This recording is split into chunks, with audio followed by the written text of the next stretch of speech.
شروع اللہ کا نام لے کر جو بڑا مہربان نہایت رحم والا ہے۔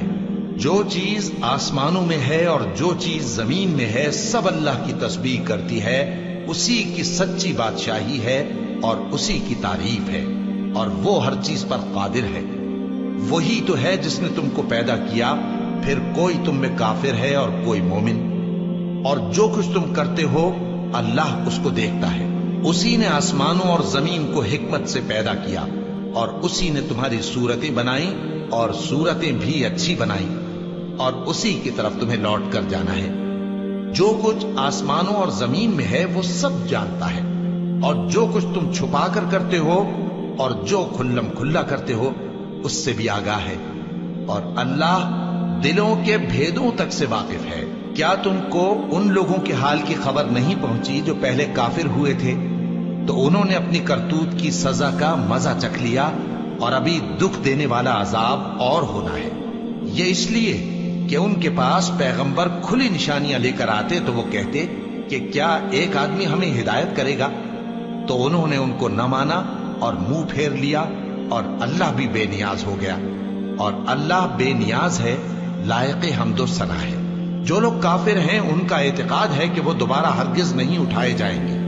کہہ دو کیوں نہیں؟ میرے پروردگار کی قسم تم ضرور اٹھائے جاؤ گے، پھر جو کام تم کرتے رہے ہو وہ تمہیں بتائے جائیں گے، اور یہ بات اللہ کو آسان ہے۔ تو اللہ پر اور اس کے رسول صلی اللہ علیہ وآلہ وسلم پر اور اس نور یعنی قرآن پر جو ہم نے نازل فرمایا ہے ایمان لاؤ، اور اللہ تمہارے سب اعمال سے خبردار ہے۔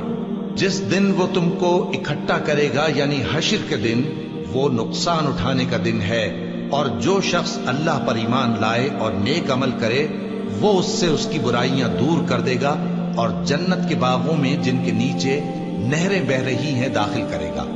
وہ ہمیشہ ہمیشہ ان میں رہیں گے، یہی بڑی کامیابی ہے۔ اور جنہوں نے کفر کیا اور ہماری آیتوں کو جھٹلایا وہی اہل دوزخ ہیں کہ ہمیشہ اس میں رہیں گے، اور وہ بری جگہ ہے۔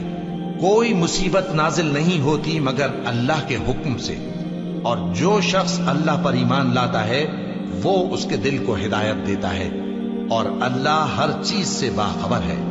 اور اللہ کی اطاعت کرو اور اس کے رسول کی اطاعت کرو، پس اگر تم منہ پھیر لوگے تو ہمارے پیغمبر کے ذمے تو صرف پیغام کا کھول کھول کر پہنچا دینا ہے۔ اللہ جو معبود برحق ہے اس کے سوا کوئی عبادت کے لائق نہیں، تو مومنوں کو چاہیے کہ اللہ ہی پر بھروسہ رکھیں۔ مومنوں، تمہاری بیویوں اور اولاد میں سے بعض تمہارے دشمن بھی ہیں، سو ان سے بچتے رہو، اور اگر معاف کر دو اور درگزر کرو اور بخش دو تو اللہ بھی بخشنے والا ہے، مہربان ہے۔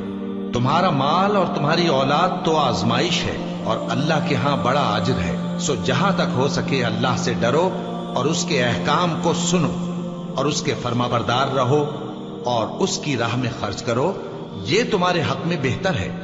اور جو شخص طبیعت کے بخل سے بچایا گیا تو ایسے ہی لوگ راہ پانے والے ہیں۔ اگر تم اللہ کو نیک نیتی سے قرض دو گے تو وہ تم کو اس کا کئی گنا دے گا، اور تمہارے گناہ بھی معاف کر دے گا، اور اللہ قدر شناس ہے، بردبار ہے، پوشیدہ اور ظاہر کا جاننے والا ہے، غالب ہے، حکمت والا ہے۔